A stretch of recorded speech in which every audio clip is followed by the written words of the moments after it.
The saga continues. Ohio State has 2 quarterbacks and 0 starters, and Ryan Day seems more okay with that than ever before. Welcome back to the Woody Hayes Athletic Center for Snap Judgments on the podcast. That is Bill Landis, Jeremy Birmingham. I am Austin Ward. Bill, what do you make of the latest from Ryan Day? Can I start with? I want to ask you guys a question. Okay. You can do whatever you want. Your level of concern that they're going to mess this up. 1 to 10, 0 being none, 10 being house on fire. 1. I trust implicitly Ryan Day's decision-making ability when it comes to picking his quarterback. Now, we were talking before we went on camera, like, does that mean that guy's going to be infallible? Does it mean he's going to be Justin Fields or CJ Stroud? Absolutely not. The player still has to go out there and do the job. But as far as the process goes, I am going to give Ryan Day the benefit of the doubt and say I think that he's earned that. And when you have 2 guys who are in so many ways the same, there obviously are some athletic differences, and maybe Devin's a touch more explosive, and Kyle maybe is a bit more solid, a steady hand. Then you have to do some nitpicking, I guess, to figure out what you want out of your quarterback. But bottom line, I think Ryan Day has earned the right to say, I'm not ready, and we're going to go a little bit longer. Yeah, I don't think that's wrong, but I still would put it more like at 5. Like, I'm not sure. And the reason has nothing to do with Ryan Day's track record with quarterbacks, his ability to evaluate them, to develop as many as he has inside this building. When you're dealing with people 18 to 21 and trying to manage some of the emotional parts of that, I think that becomes a lot more challenging. And that also includes, even as steady and even-keeled as Ryan Day can be, he's going to have to try and remove some of that from himself. Not only is he managing the psyche of Kyle McCord and Devin Brown, but also his own, and Brian Hartline and Corey Dennis. Like, everyone is going to have strong opinions about how this should play out. And that's natural. That comes with the territory. I think Ryan Day is more likely than not to get it correct, but to go... But you said 5. Yeah, because that means as likely to mess it up or not.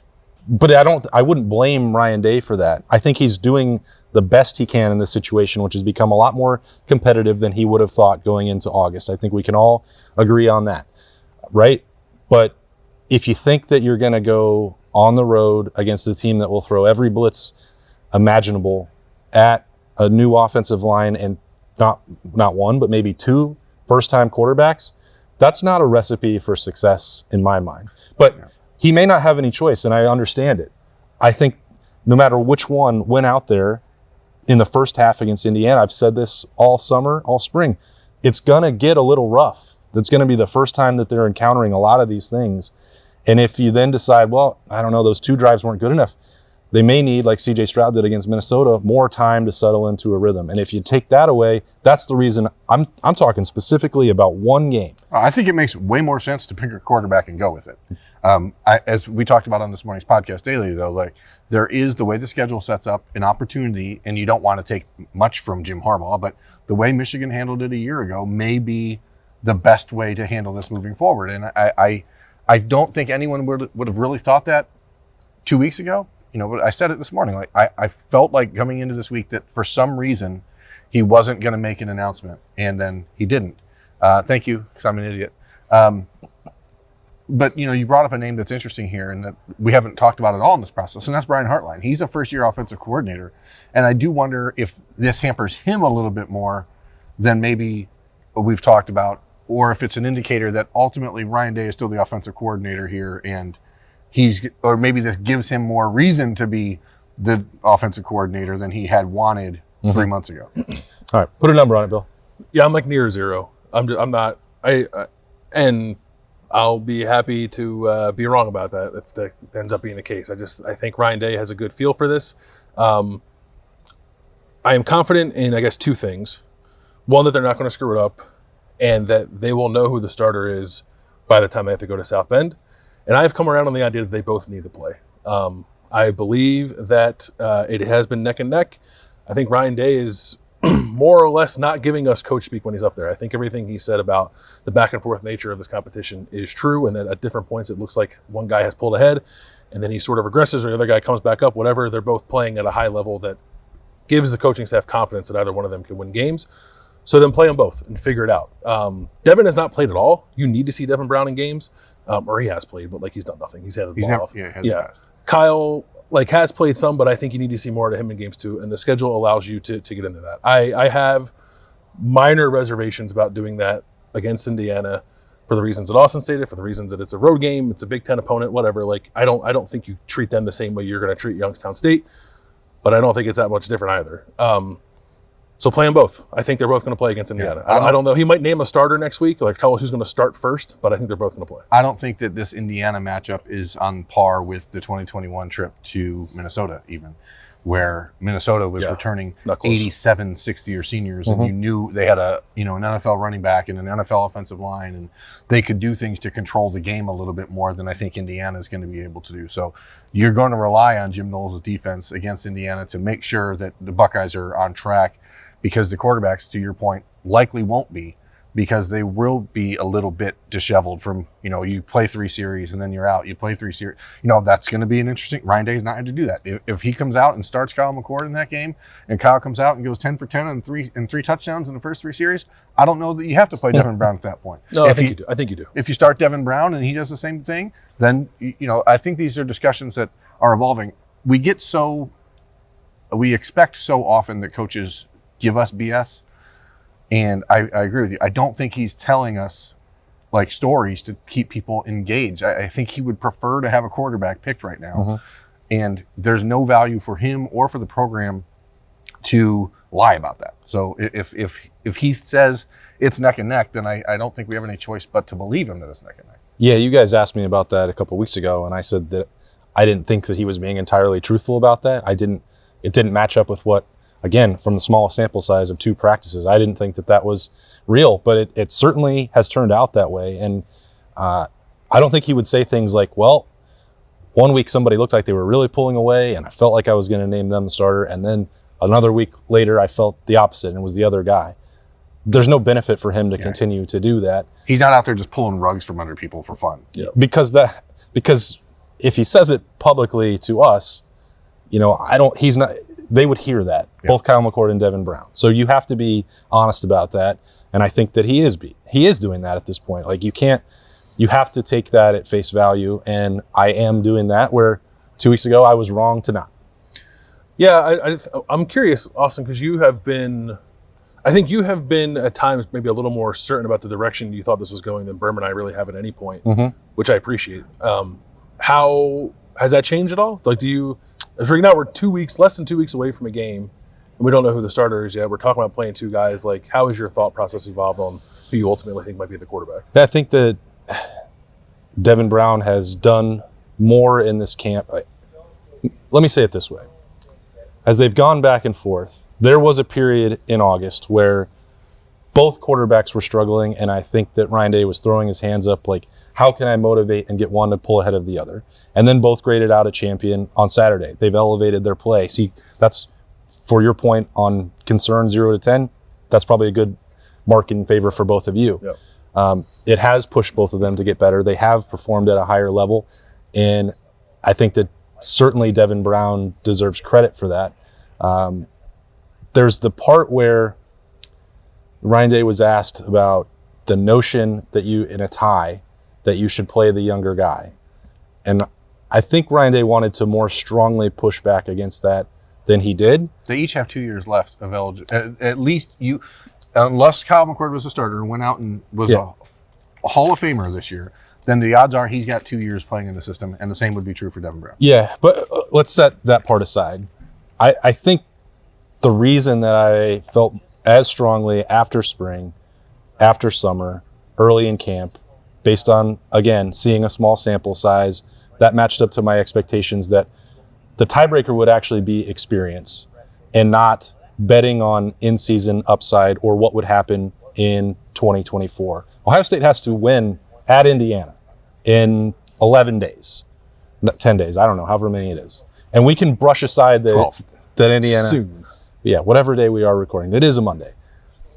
Whatever we can say about Ohio State's roster, dominance over the Hoosiers, everything else, like, experience would matter more in trying to get that game, in my opinion, versus any long-term upside. So I don't know, Bill. I mean, I feel like that's probably still what's going to be the case when he picks somebody to take the first snap in Bloomington, is that you feel more comfortable with someone who's been in the system longer. Does that mean that it's, if they play both, that it stays Kyle McCord ahead? I literally have no idea. They have to play the game. I think the interesting thing is that he mentioned so much. He was asked this question from 40 different directions on Monday. And some of it, he's talking about you likely lean towards the guy that has experience. You also want the guy that's got the juice. So like that seems to be who's got the juice. That seems to be directly contradicting each. Because he earlier said Devin Brown has the juice about it. Kyle McCord is a steady hand. Like that. That is what they are. I think in some ways you don't get a true sense of Devin Brown's ability in camp because you're not hitting your quarterback. He's not doing a lot of the things in the playmaking realm that maybe you do instinctually on the field against somebody that's trying to knock your head off. So I think there's a case to be made that Devin Brown needs to be on the field in live action to see if his upside is worth the risks, because he is a risk taker. And so you have to put him on the field and say, okay, Devin, show us what you can do, and we're going to weigh out whether or not your high-end explosive plays are worth more than that occasional throw where we're shaking our head. And Kyle, I think we all know that you're going to get a very steady guy, right? That is who he is. And that's why we've all described him as a professional from the minute he got here, that he is going to be a professional quarterback. And that doesn't mean that Devin Brown's not a professional quarterback either. They're just different styles. And I think that you can't get a true sense of this battle until you have somebody trying to kill them. That's where I'm at. That's why I said you need to play Devin a little more emphatically than you need to play Kyle. But I think the same is true for Kyle. Like, he had the start against Akron. He's a totally different player now, different players around him. Like, it's almost worth not even considering at this point. And all of his other action has been backup time where he's not really facing a ton of the stuff you're talking about. And they're not giving him all the offense to operate either. I think you need to put them both in a game where the other team wants to rip their head off, where they have the entire offense at their disposal and the full complement of playmakers in this offense at their disposal, and then see what happens. And I just don't think they're in any jeopardy of losing a game, especially the second 2 weeks of the season, but even the first 3 weeks of the season when you're doing that. Ryan Day said it today, this is not the end of the race. And I think we all, especially in our business, I'm sick of talking about this. I'm sure you guys are too, but there is an overwhelming feeling of, this is going to continue to drive conversation for a couple more weeks. And that's not what they care about. He cares about getting it right. And if he knew today that he could get it right, he'd make a choice. So that's the way I feel. Do you guys want to play a game? Yes. Who's going to be the starting quarterback at Notre Dame? Do you want to play a game? Sam Hartman. He will be the starting quarterback for Notre Dame, presumably. Maybe. Need to be more specific. It won't be Tyler Buckner. I know that What much. if, I think Navy might knock Sam Hartman out this week. Maybe Navy? We'll see. There was more than just Ryan Day talking about quarterbacks today. Let's save the defense for the daily tomorrow. This is the topic of the day. Oh, but I want to talk about Carnell Tate. Okay. It's pronounced Colonel. It's the highest rank. Bill, you brought him up on this morning's daily. Where does he fit? And it seemed somewhat interesting to me that unprompted, to your question, Ryan Day said, Carnell Tate is continuing to impress. And you said, how does he fit in with the three receivers returning? That's excluding Xavier Johnson at the fourth. Yeah. And he was still brought up. And the kid's going to play. And it's fascinating. I didn't mean that as a slight to the Block O. I don't view Xavier as fitting into one of those three defined wide receiver roles. Yeah. He's more of that hybrid weapon to me. So that was not a slight on Xavier Johnson, who's clearly very important to this team, but you don't talk about Carnell Tate. I just threw out a line. Hey, where are we going to go here? And then the nibble was Carnell Tate. And that was talking about Bruno. A little bit surprising. Yeah, I think the irony is they actually are talking about Bruno in that entire song. Oh, I've never seen it. I don't even know what movie that's from. What movie is that from? Encanto. We were in the car on Saturday, and Liberty said, "Isn't it weird that the song says they're not supposed to talk about Bruno, but the whole song is about Bruno?" Weird. Wonder if that was by design. Insightful. Yeah. For a 5-year-old. She's getting there. She's 6 now, bro. That's right. My B. She's wow. Anyway, Carnell Tate. Yeah, I think the most noteworthy thing that happens in press conference settings is when coaches bring up names unprompted. And that's what happened with Carnell Tate.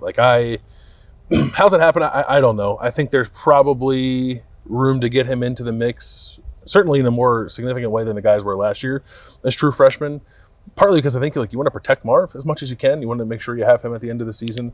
I think there's room to rotate. I think there's room to play him alongside those guys if they ever wanted to play 4 wide receivers at the same time. All 4 of the freshman wide receivers have lost their black stripe as of today when Brandon Ennis lost his. Oh, Bryson, I couldn't remember if Bryson Rogers lost his a few days ago.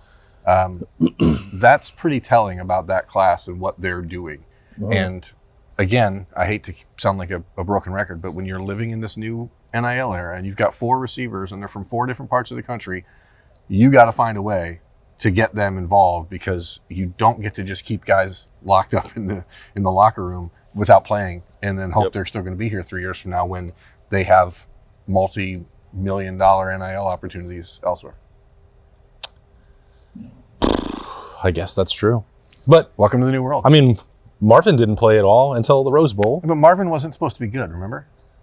I remember a spring where everyone was like, Marvin Harrison just caught every touchdown in the practice. But as a recruit, he was sort of like overlooked. I know that sounds stupid considering he was like the number 14 receiver in the country, and you should not overlook someone. But when what happened there, by the way? I don't get to do rankings, but it was clear. It was all Kyle McCord. When you look at a kid like that and you say, okay, he's 6'4" and 180 pounds, and his father's a Hall of Fame wide receiver, and he's a 4-star wide receiver, you could probably just give him a little benefit of the doubt and say, you know what, he's probably actually better than this. Mm-hmm. But yeah, I mean, no one expected that out of him, and he was obviously behind Jackson and Chris Olave and Garrett Wilson. Like that's hard to push into. For guys, but that's the same thing here. I don't think it is, because you have Emeka and Marv, but Julian is still, despite a lot of expectation and a lot of talent, like he's unproven, and he has not certainly been himself healthy enough to say, this is my spot. I think that there is an opportunity for Carnell Tate to say, no, that's mine. Okay. And it's our spot. Yeah, I mean, I think that's there's no I in team. That's right. And there's no Julienne in I. The real lesson of Encanto is that everyone has a role to play, and you're much better working together rather than alienating one. That's a lovely sentiment. Spoiler alert, if you haven't seen Encanto. Berm. Yeah, I have not seen it. But that's the message of every Disney movie. No, it's not about demons. Yeah. Hey, Bill, the offensive line seems settled. It sure does. Josh Simmons, call him Josh, by the way. Left tackle, Donovan Jackson, obviously. Carson Hinsman, the way it was expressed to us has like emerged as a starter coming out of camp. Why not just say it? But the like we know he's just staying to the starter. I know, yeah. He's going to start against Indiana, but like Vic Cutler was also mentioned. Matthew Jones and Josh Fryer with an addendum of Luke Montgomery, which I found interesting that the addendum was not at the other tackle spot. It was at the right tackle spot, and maybe that means nothing. Maybe Ryan Day just wanted to make sure he said Luke Montgomery's name because he envisions him being important this year. But I think is he the Buffalo? What's that position? The Bison. Buffalo. Bison. I think we knew American Bison last week who the 5 stars are going to be, and that was more or less solidified on Monday. That's the offensive version of Snap Judgments. We are going to get into the defense after Jim Knowles' conversation with the media on Monday in the Woody on the podcast daily for Tuesday morning, which we will record on Tuesday morning. I can assure you of that. Thanks for joining us for this episode. Stay with us for a lot more coverage of Ohio State as we get inside 2 weeks to Ohio State at Indiana. That's Bill and Berm. I'm Austin. We'll talk to you later.